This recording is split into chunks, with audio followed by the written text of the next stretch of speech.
Hello, my name's Tom Carhill. The date is the 13th of October 2013. I'm making this video in connection with the Aston Lloyd Ponzi Scheme, which involved a wide conspiracy and many different parties. So each party I'm devoting a video as and when I see what their involvement is, and I've got proof, and I've given them the right to reply, and they've responded in which way, or they've explained themselves, or they haven't explained themselves, and they've just become extremely aggressive and threatened with legal action or taken legal action in certain instances, which, you know, is ongoing as we speak now. Anyway, the firm I want to focus on now is called Teacher Stern, and they employ somebody called Navinder Grover. Navinder is spelled Navinder, and Grover is Grover. Grover's a Sikh name. He's a Sikh Indian. He's English, but you know, like that's where that name Grover comes from. I didn't realise it's a Sikh name. Anyway, Navinder Grover. The reason he came to my attention, Teacher Stern have had nothing to do with the Aston Lloyd Ponzi Scheme at all. However, they employ, or he's a partner at Teacher Stern, and he's apparently a sort of insolvency expert, and he's an expert in fraud and tracking, tracing orders and all that stuff, international cross-jurisdictional issues, all this type of jazz.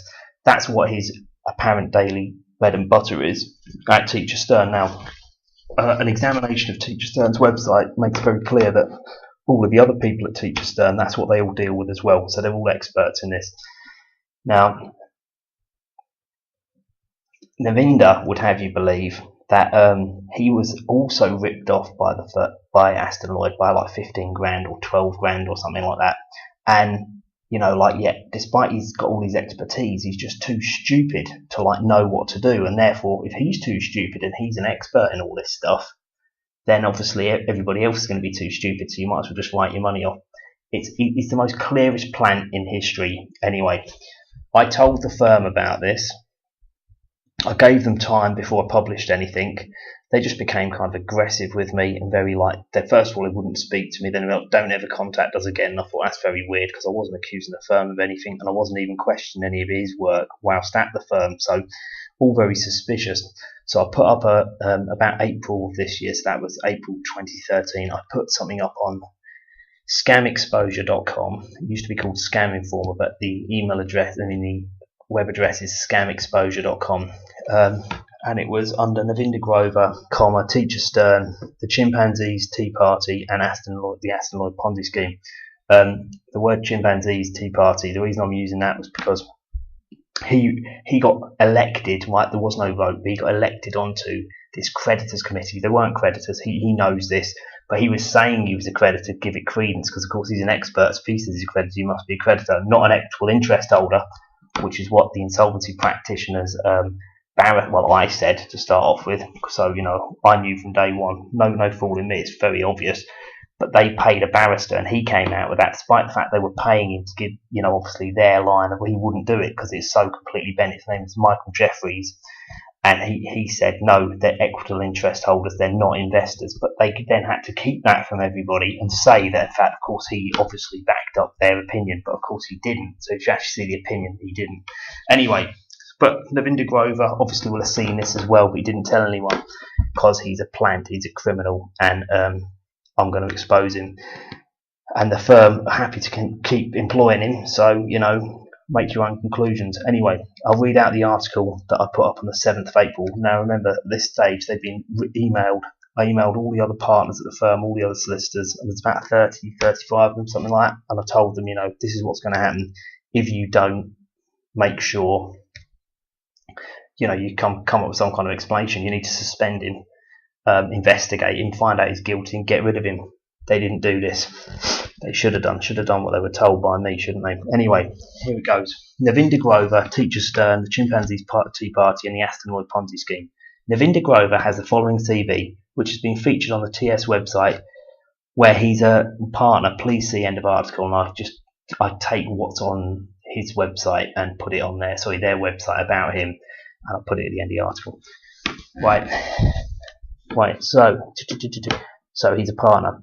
However, ever since finding himself in inverted commas an unlucky dupe in a Ponzi scheme masterminded by Kulvir Virk, he's found himself on the de facto creditors committee, which was set up by the bogus insolvency professionals who freely admitted knowing Virk previously, despite this being said in front of at least 200 people.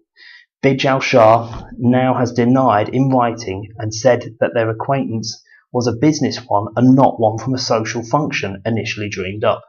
This flight of fancy aside, there was apparently a vote to decide on members of the creditors committee or Chimpanzee's Tea Party, depends how you look at it. Obviously you don't want to call it a creditors committee because they weren't creditors, they were never voted on, and it wasn't a proper committee because they didn't get to actually set the agenda. Not a single question that they ever put to them in writing with their answers, that type of stuff. So anyway, this flight of fancy aside, there was apparently a vote to decide on members of the creditors committee, but it was never counted. Further, it's hard to establish how it can be a committee of creditors if none of them were creditors but were just tricked into thinking that they were. Notwithstanding the impossibility of the fraud being mistaken as misadventure from the most scant glance, there was no money in the company, so an administration, and that's a type of insolvency procedure like a liquidation, but it's sort of one before that if you can save the company. So an administration was actually not applicable if it had not been a non-criminal exercise. Again, as things proceed and the creditors committee was established, their first job was to sign a confidentiality agreement to not tell anyone of anything that was discussed. So they're representing the creditors, but they're not allowed to tell them about anything. So how the fuck does that work? Right, anyway. Absolutely true though. From this point onwards, it can only be regarded as part of the fraud, therefore referred to as the Chimpanzee's Tea Party, to avoid confusion or false support of its legitimacy, as it's a fraud, money laundering and bribery conduit under the colour of law. In short, Navinder has played the nodding dog as, and here I give a list of just a load of the very obvious things that he's done. I've enumerated them. 1. Fraud. The initial showstopper of the bullshit insolvency procedure based on initial frauds, false profits announced, false dividends issued, and I've got in parentheses, Robert Wing, 300 grand. He left the company, got paid off, apparently out of profits, but there were no profits. It's quite a lot, 300 grand when they've got no money. This was before it got shut down. False attribution of assets to the firm, which were not the firm's. False declaration of profit for selling those assets. False delineation of those sold to buyer or held in trust assets, etc. 2. Money laundering. 3. Bribery, anti-bribery obligation procedures. 4. Contempt of court regarding filing of misleading papers in support of bogus insolvency procedures. 5. Fraud regarding filing of misleading papers in support of bogus insolvency procedures. 6. Failure to inform the police of the above crimes, which is a crime. 7. Abuse of the Insolvency Act's clear guidelines on administration of their procedures. 8. Apparent ignorance of the role of the creditors committee in setting meeting agendas, etc. 9. Apparent confusion over the difference between equitable title holders and creditors and company assets, and assets retained unlawfully which belong to people who have paid for them in full according to the express confirmation of the companies who's the subject of the bogus insolvency. 10. Apparent ignorance of the fact that the surrounding conjoined Ponzi scheme entities, who had all been treated as one firm for incoming and outgoing payments, as though one firm, allowing them to trade and to continue to take money in and to remove money from the jurisdiction. 11. Pretending to not understand about the impossibility of KBSP Partnership accountants being involved in doing a full audit of the books of the Aston Lloyd Ponzi Scheme's constituent subsidiaries books without being criminally involved in the fraud. So the accountants, how can they sign off a Ponzi Scheme's book as fine without obviously being criminally implicated? Because it's an audit. This isn't just signing their accounts, it's a full audit. So every invoice they're putting their cock on the block and saying that they see that makes sense. So there's no possible way you could do that for a Ponzi scheme and have triple accounting and not be criminally, it's not an accident. Right. 12. Apparent confusion over the process whereby a non-existent alleged agent and seller's solicitor in Coleman-ctts might refuse access to any of their clients' records, including instructions, appointment records, briefs, advice, de-instruction notices, etc. 13. Never put in any reports to the wider dupes involved that I've seen anyway. I don't think he did. 14. Never formally objected to anything that the de facto insolvency practitioners have done or not done, which he definitely didn't do. 15. He's in fact done a poor effort so far as the crime aspect, as he's no actor and has not even done any dummy objection, according to the other people in the creditors committee. He never even did a dummy objection by way of play acting to be quashed and proven, like, in inverted commas, wrong at some later date. You think he would do a bit of play acting, he'd object to something. He never objected to anything. Completely incredible. His firm have been alerted to my objection to his continued status as a practicing solicitor and have been instructed to suspend him pending investigation and termination without benefit as soon as can be practically possible. Failure to comply will have not undeserved consequences for them. If they choose to duck and cover, crime is crime. Criminals who think that it's fine as they work as solicitors are mistaken on this occasion. 16. What better place to explain themselves than here on Scam Informer? Over to you, Jack J. Rabinovitz at teacherstern.com. I think he's the boss. He's not the boss, he's just one of the partners, but it looked like he's the boss because on Google he sort of came up like as a separate thing. You didn't have to go onto the website and he came up, but it doesn't look like he is. Why does Navinder still appear to be a partner at your firm on your website since I told you he needs to be given the boot last week? So, 7 days before. I've been very generous and they still haven't got rid of him. All comments welcome, but keep them clean. Right, anyway. This is an extract from Navinder's CV, right? Navinder is an experienced commercial litigation, confiscation and insolvency. So that's what his header is of what he does. Navinder is an experienced commercial litigator who is also the head of our civil restraint and confiscation team, as well as our insolvency team, so he should be an expert. Navinder is also a robust and experienced commercial litigator. I don't believe that. That's definitely bollocks, because he just isn't. But who has handled claims on behalf of high net worth, blah, blah, blah, blah, blah. But anyway, you get the picture.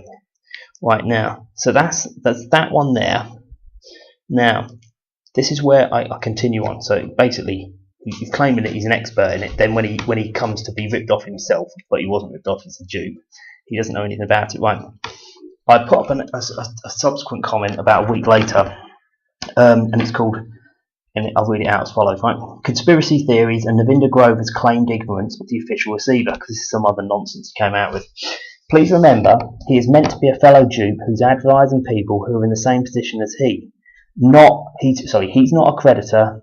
Saying he is one is a lie, and it turns out it's even worse because I didn't know about Michael Jeffrey's opinion at the time. So when I was writing this, he would have already seen that opinion, and he knows that he's definitely not a creditor from what the barrister's opinion said. And you'd think, he had seen that, and it with him being a cowardly like solicitor, he would just go along with whatever the barrister said because that's what they always do. So just bear that in mind. So it's even worse than what I've written here, right? So. Saying he is one is a lie. He cannot be a creditor. It cannot benefit anyone but the criminals. If a crime happens, bank account after bank account around the world could be traced and the assets confiscated. Or, if the criminal pops off in some foreign jurisdiction with a load of money, everyone will know where they've got it, and the same could be attempted by reverse engineering back the way round. The trust issue, in inverted commas, which he speaks of, is a different one to the one which the barrister appointed by our retaining insolvency practitioners speak of during his opinion. The barrister speaks of the constructive trust. The barrister says that he objects to the word investor or investors, as none of us are investors, as we all bought actual stuff and it's ours, not to be shared out or sold by the stinkers. Right, the stinkers is what I call the insolvency practitioners, because they're not insolvency practitioners operating a legitimate insolvency. They're just acting in a criminal capacity. So you call an insolvency practitioner, it kind of gives them credence because they're not doing anything. It's like, if they're going around murdering people with axes in their office, but they have been appointed as official receivers by themselves or their mate who's also a criminal. Well, are they mad axe murderers or are they insolvency practitioners? Obviously, they're mad axe murderers. That's the point I'm trying to make there. Right, anyway, so, yeah. So, the barrister says he objects to the word investors, as none of us are investors, as we all bought actual stuff and it's ours, not to be shared out and sold by the stinkers, aka de facto insolvency practitioners, de facto administrator or liquidators at RV10, and not to be sold to criminals such as Tolga Kaizna. He's a Turk who sold the stuff to them and then bought it back off them and put the charge on the land because it was his own company on his own stuff. It's very strange. Who sold the land at Tuzla Lake, owned the building company, allegedly had a charge on the land, but not one shred of evidence has been produced to evidence this. Obviously, none of this bentness bothers the conscientious Navinder Grover. Right, there are a number of trust issues. The two main obvious ones are the following. There is the if it wasn't a fraud one, which may have happened following the fraudulent initial yet abortive constructive trust, which was set up beforehand when the money was handed over as it was done as per the contract. So you've got a trust because you've been given some money, so there's an element of trust because you've been paid it, you've got to do something with it, constructive trust from the transfer of money. Then there's the clearly understood constructive trust, which Michael Jeffries describes in his 2012 opinion, which was then deceptively disreported, as in deliberately misreported, by the stinkers and Grover in his covert role as support stinker, which in deep cover as an expert chimp on the chimpanzees tea party. So if you follow that, Anyway, sounds a bit silly.